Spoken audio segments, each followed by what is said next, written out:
Korea से ये बड़ी खबर है। बैकुंठपुर में भूकंप के झटके महसूस किए गए हैं। राखी और दुधनिया कलाम के पास ये भूकंप के झटके महसूस किए गए हैं। रिएक्टर पैमाना अगर मापा जाए तो 4.8 इसकी तीव्रता रही है। सुबह 5:28 पर यह भूकंप आया। 10 किलोमीटर की गहराई में ये भूकंप आया है। और लगातार हमारे साथ हमारे संवाददाता दिलीप साहू जुड़े हुए हैं। दिलीप, भूकंप के झटके महसूस किए गए हैं। सबसे ज्यादा इसका प्रभाव किन इलाकों में देखा गया? जी बुसरा, बता दें कि जिस तरह से भूवैज्ञानिकों ने जानकारी दी है उसके अनुसार से जो कोरिया जिले के बैकुंठपुर के जो क्षेत्र है वहां पर भूकंप के झटके महसूस किए गए हैं। हालांकि रिएक्टर पैमाना पर काफ़ी कम रहा है, 4.8 ही मापा गया है, इसलिए बहुत ज़्यादा जान माल की कहीं नुकसान होने की आशंका नहीं है। लेकिन झटके काफ़ी महसूस हुए हैं और इसकी जो गहराई है वो बताई जा रही है कि ज़मीन से सतह से 10 किलोमीटर अंदर भूकंप आया था। और सुबह 5:28 पर ये भूकंप के झटके महसूस किए गए हैं, इसको मापा गया है। और कुल मिलाकर क्योंकि जो कोरिया बैकुंठपुर का क्षेत्र है उसमें चिरमिरी वाला कोल माइंस है और कोल माइंस का इलाका है और लगातार वहां क्योंकि ये भूकंप के झटके कोरिया में महसूस किए गए, तो हमारे साथ कोरिया से भी हमारे संवाददाता जुड़े हुए हैं। विनीत, भूकंप के झटके महसूस किए गए हैं, किन इलाकों में ज्यादा प्रभाव पड़ा?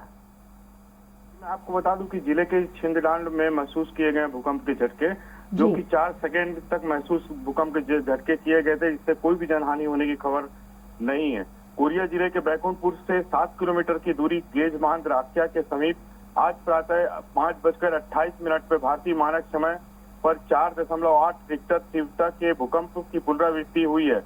लगभग 1 महीने पूर्व भी भूकंपी झटके महसूस किए गए थे।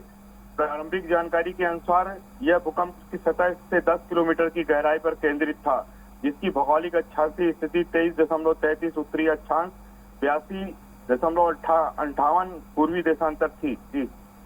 जी, और नुकसान को लेकर के अभी कोई ऐसी कोई रिपोर्ट सामने आई है? जी, अभी तक इस तरह के किसी भी तरह की कोई भी हानि होने की संभावना नहीं व्यक्त की जा रही है। इस तरह की कोई भी खबर अभी तक नहीं आई। चलिए, बहुत शुक्रिया तमाम जानकारी के लिए विनीत। और लगातार दिलीप हमारे साथ जुड़े हुए हैं। जी दिलीप, आप अपनी बात पूरी कीजिए।